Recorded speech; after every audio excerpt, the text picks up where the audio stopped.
بسم اللہ الرحمن الرحیم۔ جب آپ ننگے پاؤں ہو اور خدا آپ کو جوتوں سے نواز دے تو اپنی چال تبدیل نہ کرے۔ آستین کے سانپوں سے بچ کر رہنا چاہیے۔ پہلے ہمدردیاں کر کے آپ کے راز معلوم کریں گے اور پھر وہ راز لوگوں میں بانٹ دیں گے۔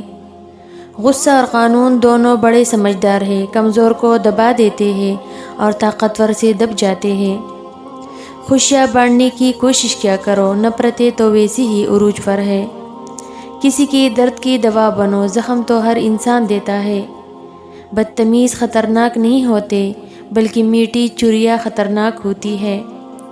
اپنے دشمنوں کو اپنی کامیابی سے مارو اور اپنی مسکراہٹ سے دفناؤ۔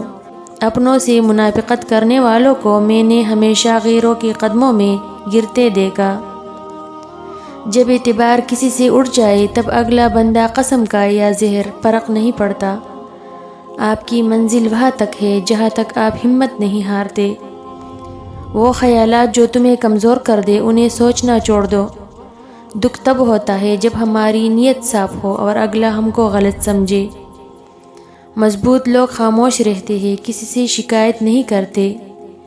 سیدھے راستے اور سیدھے لوگ اکثر لوگوں کو پسند نہیں آتے۔ مشکلات میں گھبرانا نہیں چاہیے، ستارے ہمیشہ اندھیرے میں ہی چمکتے ہیں۔ لوگ حسد آپ سے نہیں بلکہ آپ کی زندگی میں موجود سکون، خوشیوں اور بے شمار نعمتوں سے کرتے ہیں۔ عزت بہت مہنگی چیز ہے، اس کی امید سستے لوگوں سے مت رکھیے۔ ماں باپ کا دل جیت لو، کامیاب ہو جاؤ گے، ورنہ ساری دنیا جیت کر بھی ہار جاؤ گے۔ دنیا میں سب سے خطرناک اور بزدل انسان وہ ہے جو آپ کے پیچھے آپ کی برائی کرتے ہیں اور سامنے آ کر خوشامد کرتے ہیں۔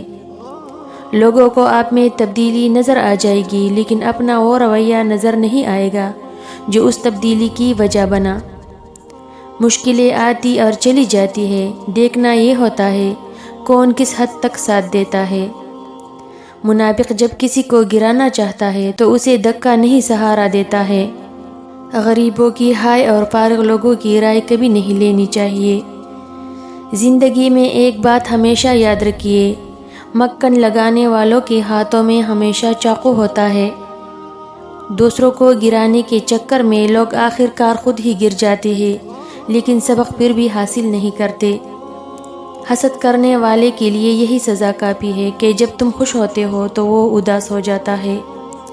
اگر کوئی بلا وجہ آپ کا دشمن بن جائے تو مان لیجیے آپ میں کچھ خاص ہے، سامنے والا حسد کا شکار ہے۔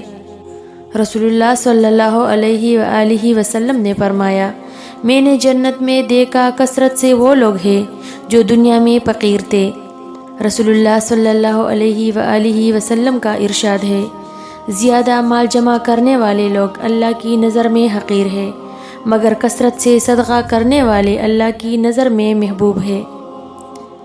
اللہ تعالیٰ صدقہ کی وجہ سے 70 بیماریوں کو دور فرماتا ہے۔